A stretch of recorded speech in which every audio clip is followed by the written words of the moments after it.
Kara bina bitip çatısını koyduktan sonra, camı, çerçevesini, her şeyini koyduktan sonra arazisi de içinde olmak şartıyla burayı inşa ederken evin tamamıyla yönünü kıbleye çevirdim. Yani kıbleye yönüne bakıyor. Bu evin inşasına başlamadan önce köylülerle münazara ettim. Buranın hava şartlarının nasıl olduğunu, çünkü bilmiyordum buranın nasıl olduğunu, ne olacağını. Dediler ki o tepede oturamazsınız. Dehşetli bir rüzgar var. Aslında Avrupa'da olsun, diğer ülkelerde olsun güneye bakan evler daha pahalı evlerdir. Sebebi de devamlı ışık gördüğü için. Evin her tarafı izolasyon, termik ve akustik oldu. Bağışıklık kazandık, çok iyi oldu. Onlar apiterapi yapıyoruz daha doğrusu. Merhabalar dostlar. Bugün Yalova Altınova'ya bağlı İshak Bey Mahallesi'ne geldik. Burası iki köyün arasında 2000 yıllarının başında oluşan güzel bir mahalle aslında. Burası da kendi içinde bir köy. Ama bir kısmı Fevziye'ye, bir kısmı da Tevfiki eski ismiyle Çavuşköy'e bağlı olan yeni yerleşim bir köy. Burayı tanıyacağız. Genelde burası köyden şehire değil de şehirden köye göç edenlerin bulunduğu bir yerde, bir bölge. Bu köyü dolaşacağız. Drone görüntüleriyle izleyeceğiz. Çok güzel. İstanbul'a da bu arada burası yaklaşık 1 saat. Aslında 1 saat de değil, daha kısa. Biz karşıdan Avrupa yakasından geliyoruz. Avrupa yakasından gelmemize rağmen 60 dakikada burayı varabiliyoruz. Öbür taraftan muhtemelen 40 dakika, 30 dakika içerisinde buraya ulaşabiliyorsunuz.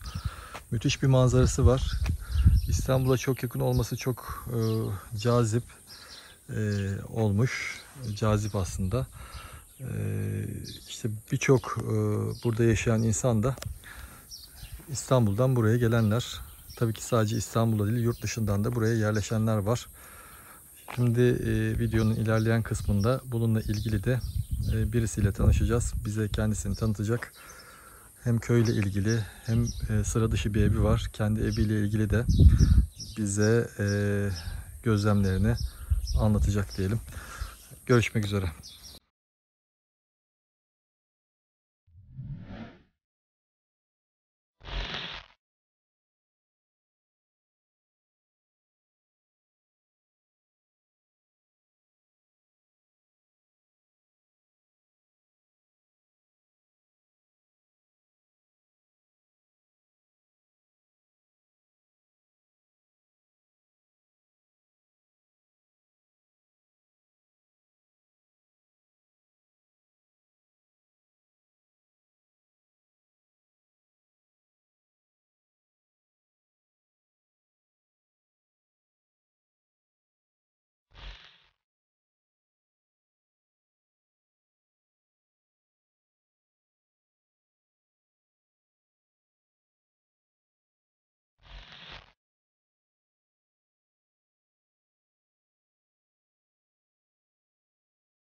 Evet, kısa bir köy turundan sonra bizi misafir eden Esat abinin yanındayız.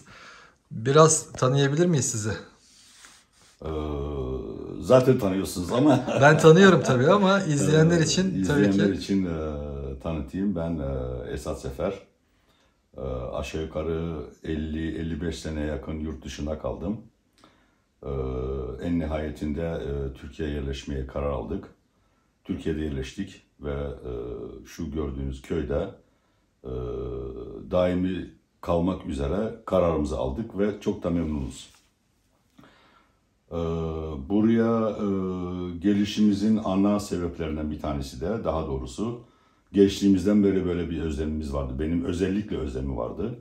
Genç arkadaşlarımla bunu çok telkin ettim bir zamanlar. Hatta Belçika hayatında da Belçikalı olan arkadaşlarıma da böyle bir şey teklif götürmüştü. Fakat bu Avrupa bölgesinde mümkün değildi. Sadece bir Lüksemburg'da mümkündü. Fakat bunu gerçekleştirmek için de çok zordu.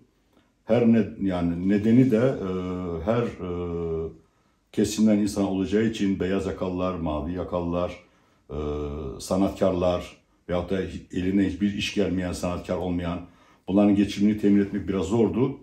En nihayetinde tabii burası nasip oldu. Buraya yerleştik. Burada böyle bir sorun yok.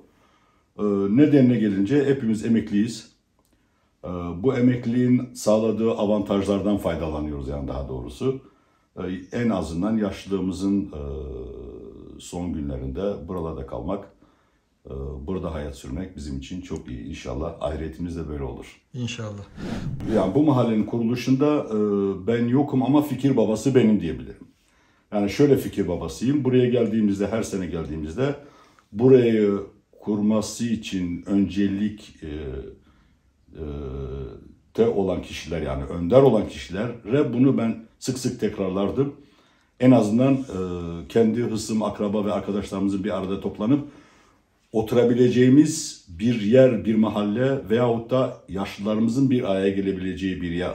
Çünkü İstanbul çok sıkışmaya başlamıştı diye söylediğimde tabii ben devamlı yurt dışında kaldığım için arkadaşlar burayı münasip gördüler. Ve çok da memnunuz yani. Buradan memnunuz özellikle. Hem şehire yakın olması hasebiyle, ondan sonra bunun yanında arzu ettiğimiz konforumuzu rahatlıkla temin edebiliyoruz. Dolayısıyla çocuklar ve gençler olsun burayı da tercih ediyorlar. Tabii buranın tarihçi hayatı bu şekilde başladı. Bu evler kurulduktan sonra en son ben gelmek mecburiyetinde kaldım. Çünkü arkadaşlar dediler sen başka bir yerdesin, neden aramızda değilsin, buraya gel dediler. Bana da burayı münasip gördüler. Bunun da öncülüğünü yapan arkadaşlardan bir tanesi de İshak Bey. Mahalleye ismini veren, evet. İshak Bey Yeni İstanbul Evleri diye burayı tescil ettirdi İshak kardeşimiz. Fakat genel olarak ekserinin kabul ettiği, istediği bir isim İshak Bey Mahallesi olarak kalmasını istediler. Nitekim öyle kaldı. Aslında tescilli olan kısım Yeni İstanbul Evleri diye geçiyor. Ama kendi aramızda İshak Bey Mahallesi. İşte biz de buraya aldık. Tabii alelacele Türkiye'ye gelişimizin en büyük sebeplerinden bir tanesi de babamın rahatsız olması. Uzun müddet Türkiye'de kaldım. Ondan sonra babamın vefatından sonra tamamıyla buraya yerleşmeye karar aldım. Ve bu evi de alelacele 3-4 gün içerisinde çizip bu hale getirmek kolay olmadı. Benim işim aslında iç mimarlık ve dekorasyon. Evet. Ama uzun süre bu iş sektöründe çalıştığım için bir sürü tecrübeler edindim, bir sürü bilgiler edindim. Dolayısıyla kendi imkanlarımla buraya bu şekilde yapmaya uygun gördünüz. Ve proje için tamamen her şeyi siz yaptınız yani. Sadece 4 duvar hariç. Evet. Sadece 4 duvar hariç.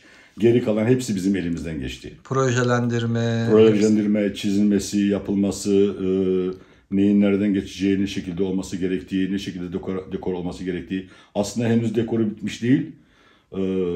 Bu projeyi yani ilk sefer burayı kurduğum zaman hazırlamış olduğum büyük bir proje vardı. Fakat hepsini gerçekleştirmek bazen mümkün de olmuyor. Biraz da tembellik geliyor içimizden. Oluyor canım. Öyle şeyler harekete ayırıyor. Ama en nihayetinde buraya kadar getirebildik. Yani her sene geldiğimde bir şeyler değişiyor zaten. Çünkü şartlar değişiyor. En son almış olduğumuz kararda da en azından dedik katı kaloriferi olarak ısınalım. Tabii her tarafı karıştırdık, kırdık, döktük bilmem ne. Onun toplamasını daha yapamadık ama rahat bir kış geçiriyoruz yani. Şimdi 12 ay buradasınız artık, İstanbul'a gitme ihtiyacı hiç yok. İstanbul'a gitme ihtiyacı tabii gerektiği zaman gidiyoruz. Sadece herhangi bir ziyaret etmemiz gerektiği zaman veyahut da bir işimiz olduğu zaman. Ya o ikametiniz burası artık yani. Artık ikametimiz burası. Evet. Tamamıyla buraya yarışmış vaziyetteyiz. Evet. Tabii gerçekleştirmek istediğimiz projeler henüz tamamıyla bitmediği için istediğimiz konforu da elde edemiyoruz yani. Ama öyle zaman geçiyor işte, öyle vakit geçiyor. Onlarla. Şimdi ilk projelendirdiğim senelerdeki maliyetle şimdiki maliyet arasında dağlar kadar fark var. Evet. Sebebine gelince malzemelerin temin etmek istemiş olduğumuz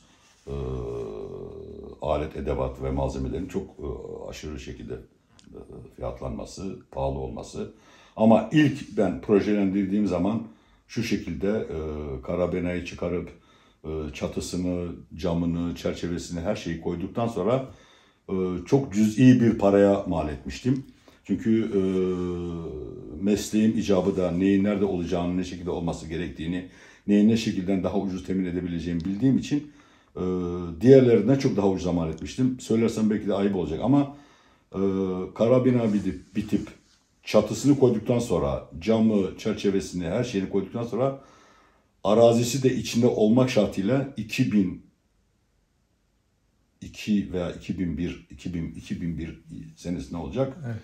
11.000 dolara bana mal olmuştu. 11.000 dolar. 11.000 dolar. Arazi kaç metrekare? Araziyi ilk aldığımız zamanda 5.000 metrekare diye yani 5.000 metrekare diye bir hesaplanmıştı.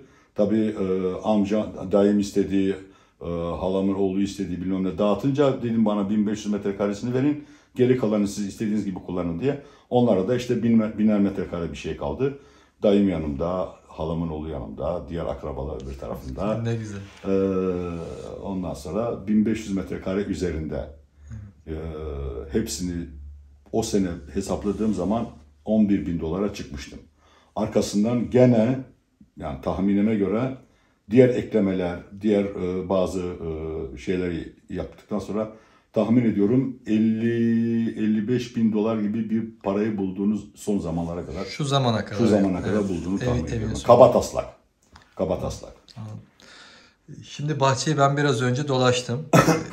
Arı kovanları da gördüm orada. Arıcılık da var, bahçecilik de var ama son dönemde son 200 senedir sanırım arıcılığa biraz daha ağırlık vermiş gibi. Nedir Arıcılık herkese tavsiye ederim. Çünkü beni de bu işe bulaştırdılar. Bir kere bunu sevmeye başladığın zaman bırakmam mümkün değil. Ben görüyordum seni Esat abi. Yüzünde gözünde şişikler, gözler şişmiş. Büyük emek var yani. Bununla mücadele etmek aslında, hakikaten... bağışıklık kazandık. Çok iyi oldu. Onlar apiterapi yapıyoruz daha doğrusu. Onların zehirleriyle zehirleniyoruz. Balını da yiyip ondan sonra tedavisini görüyoruz. Yani kaba tabirle. Ama çok güzel bir şey. Ticari aracılık yapmıyorsun. Ticari aracılık sadece bir hobi araçtı. Evet. Ama baktım ki standartlar uymuyor. Yani Türk Standartlar Enstitüsü'nün verdiği standartlar uymuyor. O zaman kendime dedim ki ben bir makine yapayım. Bu makinenin etrafında mastarlarını hazırlayayım. Arı kovanlarını, peteklerini, her şeyi kendim imal edeceğim diye böyle bir sistem kurdum. Bunu da yapıyorum yani. Arkadaşlara şakayla da diyorum ki isterseniz benden temin edebilirsiniz yani istediğiniz. İşte proje, o işe de girdik. O benim ev için projelendirmek istediklerimi de biraz geriye attı tabii onlarla uğraşırken. Sonradan girdi onlar işin içine. O kadar yani bir arıcılığı sevdik, arıcılık yapıyoruz ama amatör olarak. 2 senedir, 3 senedir pandemi döneminden beri 12 ay buradayız. Ondan önce biraz daha ara böyle sanki 3 ay 5 ay İstanbul'daydı. Evet. Tabii o yani gerçekleştirmek istediğimiz projelerin de gecikmesinin sebeplerinden bir tanesi de sık sık gelemeyişimizdendi. Evet. İlk zamanlarda, ilk etaplarda. Dolayısıyla burada devamlı yaşamadığımız için her gelişimizde tam böyle sistemi kuruyoruz, her şeyi rayına oturtuyoruz, hadi dönüyoruz diye ondan sonra iş yarıda kalıyor. Aradan bir zaman geçiyor, tekrar sıfırdan başlamak gerekiyor. Bunun için uzamış olabilir. Ama ilk pandemide sokağa çıkma yasağı kaldırıldığı gün buraya geldik, bir daha dönmedik İstanbul'a. Anladım.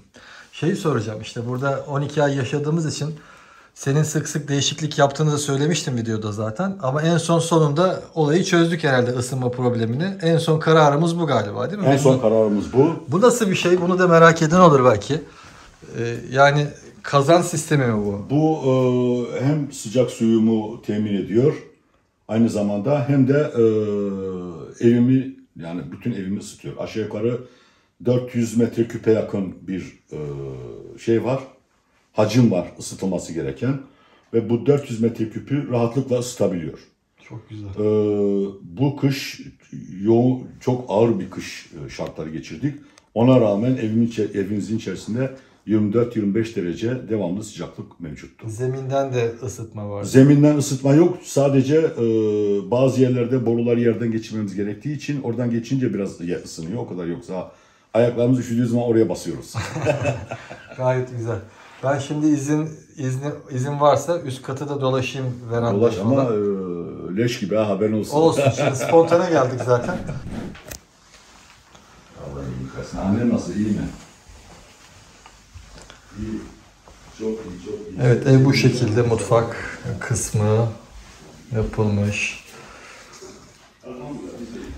Garaja çıkış var buradan. Burada böyle bir garaj var. Bir tuvaletimiz var. Oradalar oturuyorlar, belki de balkonda oturuyorlar. Böyle. Şimdi yukarı çıkacağız. Burası yaşam alanı. Balkonda oturuyorlarsa duymuyorlar belki de. Çocuklar da çok bağırıyorlarsa, belki çocuklar biliyorlar. Şimdi dünyaya hayat bakıyorlar.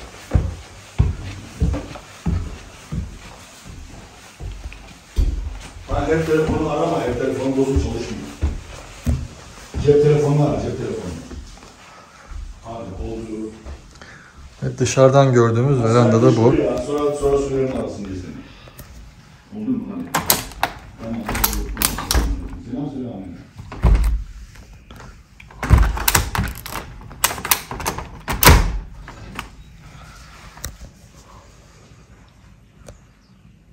Verandada da müthiş manzara var.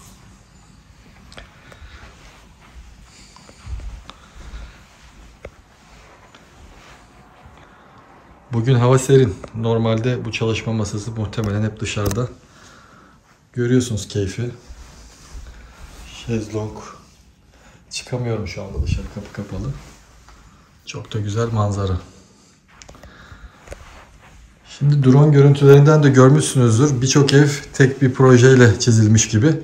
Ama Esat abi zaten anlattı kendi durumunu da. Sonradan yapılan evler biraz daha farklı. Bu evi sıra dışı yapan en büyük etken tamamen çizimlerin hepsini kendisi yapması. Bununla ilgili eğitim aldı ama bir yüksek öğrenim eğitimi almadan, yani bir mimarlık eğitimi almadan sahada birçok şey öğrendi Esat abi yurt dışında çalışarak. O tecrübeleriyle birlikte burayı peyderpey bu hale getirdi. Ama gördünüz, duydunuz, hala kafasında belki onlarca proje daha var. O bitmeyecek zaten, hep öyle devam edecek. Diğer odalar yatak odaları olduğu için onları çekmeye gerek yok. Buyur. Ayrıca şunu da belirtmek isterim. Bu evin inşasına başlamadan önce köylülerle münazara ettim. Buranın hava şartları nasıl olduğunu, çünkü bilmiyordum buranın nasıl olduğunu, ne olacağını. Dediler ki o tepede oturamazsınız. Dehşetli bir rüzgar var. Çok esiyor diye. Fakat biz ağaçlandırmayı yapınca rüzgarı kestik. İkinci şıkta Türkiye'de unutulan bir mesele var. Eskiden ben Türkiye'ye geldiğim zaman köy evlerine girdiğimde namaza durduğum zaman bütün evler kıbleye dönüktü. Aslında Avrupa'da olsun, diğer ülkelerde olsun güneye bakan evler daha pahalı evlerdir. Sebebi de devamlı ışık gördüğü için.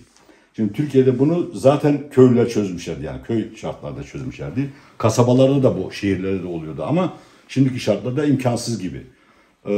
Burayı inşa ederken evin tamamıyla yönünü kıbleye çevirdim. Yani kıbleye yönüne bakıyor. Dolayısıyla güneş çıktığı andan itibaren batasıya kadar bu evin her tarafı güneş görüyor. Oo, süper. Ve kuzey ve kuzeybatıya bakan bölgelerde bütün banyom, tuvaletim, garajım, soğuk olması gereken yerler o taraflarda duruyor. Yani ışık görse de görmesi de olmayacak yerler. Ama oturma salonu olsun, balkonlar olsun, diğerleri hepsi güneşi görüyor. Yani güneye bakıyor, güneşi görüyor sabahtan akşama kadar.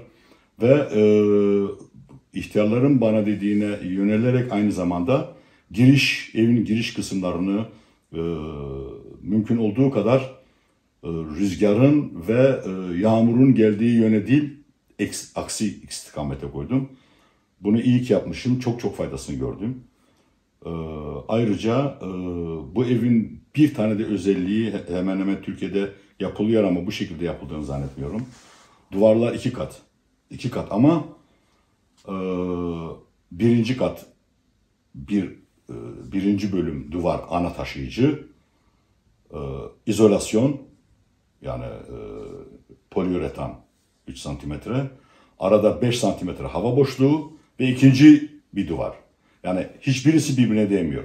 Daha doğrusu evin her tarafı izolasyon, termik ve akustik oldu.